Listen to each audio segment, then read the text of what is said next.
7h, 9h, Europe 1 matin.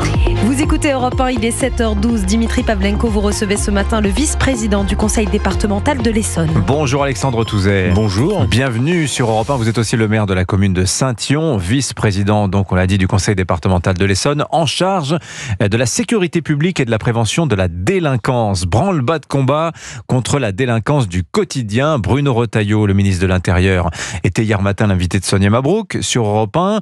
Il demande à chaque préfet d'élaborer pour le 15 janvier prochain, c'est bientôt, 45 jours à peine, un plan d'action départemental de restauration de la sécurité du quotidien. Alors il a donné des chiffres, le ministre, 1000 Français victimes d'agressions chaque jour, 600 cambriolages, 1500 actes de vandalisme et, alors semble-t-il, à chaque territoire ses solutions, libres aux préfets d'innover à condition qu'ils aient des résultats. Le préfet de l'Essonne, enfin la préfète de l'Essonne en l'occurrence, puisque c'est une femme, a-t-elle pris langue avec vous, Alexandre Touzet, pour parler de ce plan? Alors oui, on a eu quelques échanges même avant cette annonce sur un certain nombre de sujets comme les RICS qui touchent très particulièrement l'Essonne puisqu'on consomme 25% des RICS nationales, c'est-à-dire non liés au trafic de stupéfiants. 25%. Oui, c'est énorme. Donc on a des échanges réguliers. Oui. Là, je pense qu'elle va instituer un échange non seulement avec le département, mais avec l'ensemble des maires concernés parce que effectivement, selon les territoires, on connaît des phénomènes qui sont très variables. Certains sont très gangrénés par les stupes, d'autres un peu moins. Parfois, il y a plus de RICS. En tout cas, effectivement, il y a une diversité géographique qui implique un dialogue de fond avec les maires pour avoir vraiment une réponse très précise. On va dire un mot de la préfète de l'Essonne, puisqu'en l'occurrence, c'est une figure nationale. C'est Frédérique Camilleri. Elle était jusqu'à très récemment préfète de police à Marseille. Elle a eu en charge le dossier du narco-banditisme. C'est une spécialiste des questions de sécurité. Ça tombe bien pour vous, si je puis dire. Oui, parce qu'on sait que ça gangrène tous les territoires. On avait un forum, là, lors du dernier congrès des maires qui s'est terminé hier, justement, sur la généralisation du trafic sur les territoires périurbains et ruraux. Donc on a, de façon très traditionnelle, les grandes villes qui sont touchées de l'Essonne, mais on a aussi des territoires de transit, de consommation intensive. Et je ai témoigné notamment à un maire de mon département, un maire de 5000 habitants, qui a expliquer comment, dans sa ville de 5000 habitants, le trafic a une emprise et un contre-ordre social qui s'installe. Alors, on va parler du narco-banditisme, de ce qui s'est dit à ce congrès des maires de France, parce que j'ai entendu des choses assez stupéfiantes, si vous me passez l'expression. Mais d'abord, quand on parle de délinquance du quotidien, vous avez commencé à l'esquisser, il y a un petit peu de tout, finalement. C'est la nuisance en bas de chez soi, pas forcément très grave, qui est on va dire plutôt de l'ordre de l'incivilité, jusqu'aux choses les plus graves, mais aussi avec cette idée que le narco-banditisme, le haut du spectre, comme on dit, ça ruisselle, finalement. C'est de la délinquance qui finit par ruisseler sur tout le monde, sur monsieur, madame, tout le monde, Alexandre Touzet. Oui, c'est un sandwich avec deux tranches. On a le haut du spectre, vous l'avez dit, avec du narcotrafic, avec beaucoup d'argent, mais aussi un bas du spectre qui permet à ce haut du spectre de se développer avec la délinquance du quotidien qui ne trouve pas une réponse, à la fois par idéologie, parce que on estime que l'auteur est un peu coupable, et ça reste quand même très prégnant au sein de la magistrature. On voit des quantums de peine qui sont très différents en fonction des juges et en fonction des tribunaux. Et puis une insuffisance de moyens. C'est-à-dire que aujourd'hui, pour avoir du discernement, il faut avoir différentes hypothèses de sanctions, de réponses. Et aujourd'hui, on voit bien que ce soit les centres éducatifs fermés, que ce soit les prisons. On a eu une déclaration du nouveau ministre de l'Éducation en disant que il dit qu'il faut rouvrir des prisons qui ont été fermées, il faut aller dans des prisons modulaires, on est prêt à faire des prisons en Algeco pour avoir des places de plus en plus. En fait, on manque de moyens, il y a aussi cette idée, Alexandre Touzet. Oui, on manque de réponses. Pas de centre éducatif fermé à la hauteur, un droit pénal des mineurs qui n'est pas à la hauteur, des peines de prison, la prison, on annonce à peine 45% de mémoire, je crois, de réalisation sur les 150 000 places promises. On a aussi, et la ministre de l'Éducation l'indiquait il y a une quinzaine de jours, le problème de la violence chez les tout-petits à l'école primaire, où on n'a pas de réponse non plus. Donc en fait... Vous parlez de délinquance pour des enfants d'école primaire ? Je dirais de violence, et on a eu deux statistiques qui sont, et pour le coup on peut remercier l'Éducation nationale, il y a eu des statistiques sur la question du harcèlement, puisqu'il y a un questionnaire anonyme qui a été passé à tous les enfants, et on voit bien qu'il y a des enfants qui commencent à sortir du chemin. On a eu une étude de victimisation. À partir de quel âge ? C'est CE2, CM1, CM2.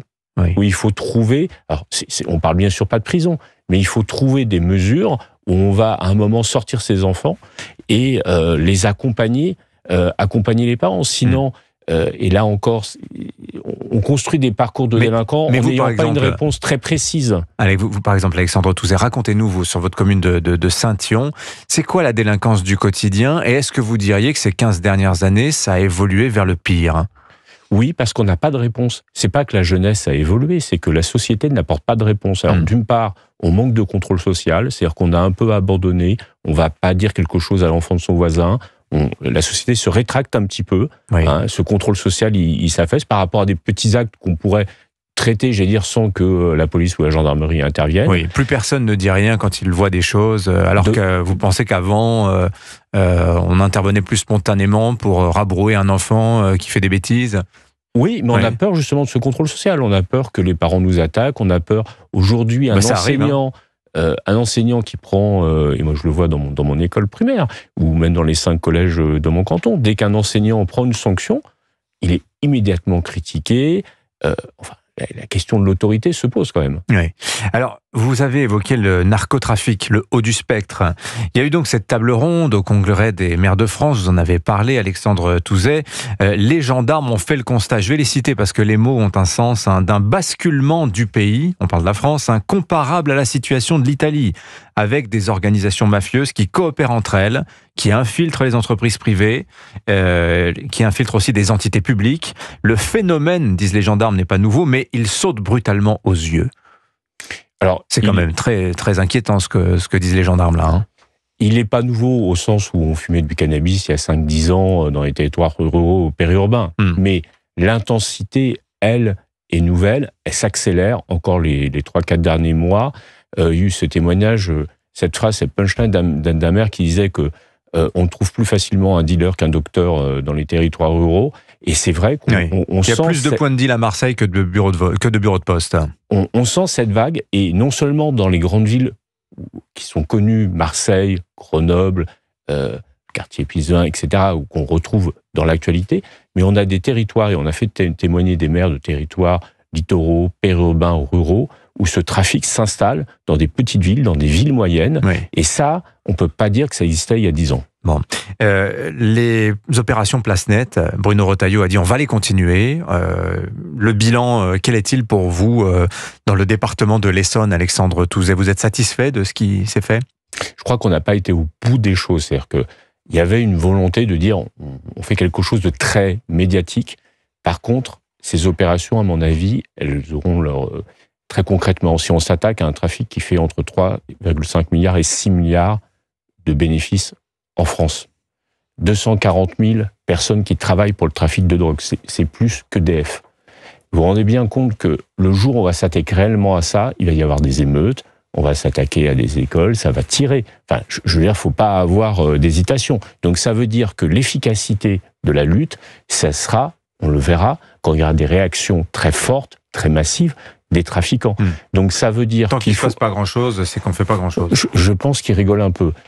La solution, c'est à mon avis, ce système-là, mais sur la durée, et avec des pouvoirs de fouille qui sont extrêmement agrandis. C'est-à-dire qu'on est capable de boucler pendant 1 mois une cité, de faire des contrôles massifs, de faire des visites domiciliaires, etc., et d'être au même niveau que les pouvoirs qui existent en termes de terrorisme aujourd'hui. Voilà, c'est exactement ce qu'a dit Bruno Retailleau. En tout cas, merci d'être venu témoigner ce matin sur l'antenne d'Europe 1. Alexandre Touzet, maire de Saint-Yon, donc, et je rappelle, vice-président du conseil départemental de l'Essonne en charge des questions de sécurité publique. Bonne journée à vous. Merci à vous.